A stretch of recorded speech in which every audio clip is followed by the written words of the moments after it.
ঢাকাই সিনেমায় আগে যা কখনো ঘটেনি এবার তাই ঘটতে চলেছে। প্রকাশ পেল শাকিব খানের বহুল অপেক্ষিত সিনেমা প্রিন্সের ফার্স্ট লুক। আর সেই পোস্টার সোশ্যাল মিডিয়ার মধ্যে আসতেই যেন মিডিয়া পাড়ায় আগুন লেগে গেছে। তবে এখানেই শেষ নয়, হঠাৎ করে জানা গেল এই সিনেমার মধ্যে শাকিব খানের বিপরীতে ভিলেন চরিত্রে অভিনয় করতে যাচ্ছেন বলিউডের জনপ্রিয় অভিনেতা ববি দেওয়াল। হ্যাঁ, আপনি ঠিকই শুনেছেন। বিস্তারিত জানতে সম্পূর্ণ ভিডিওটি দেখতে থাকুন। About me, I can see it in their eyes that they know what their father's been through, and they're so happy এক সাম্প্রতিক সাক্ষাৎকারে ববি দেওয়াল নিজেই নিশ্চিত করেছেন এই খবর। it's happened.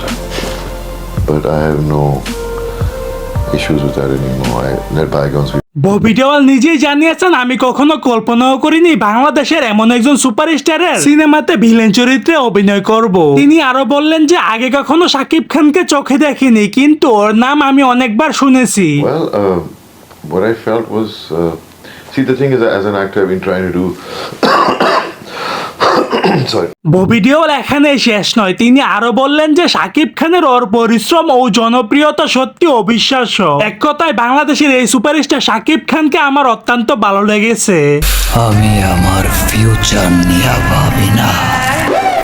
বাংলাদেশের দর্শক যেমন শাকিব খানের নতুন সিনেমার জন্য অপেক্ষা করছে, তেমনি ববি দেওয়াল এই চমকপ্রদকে যুক্ত হওয়ার সিনেমাটি আরো এক ধাপ এগিয়ে নিয়ে যাচ্ছে।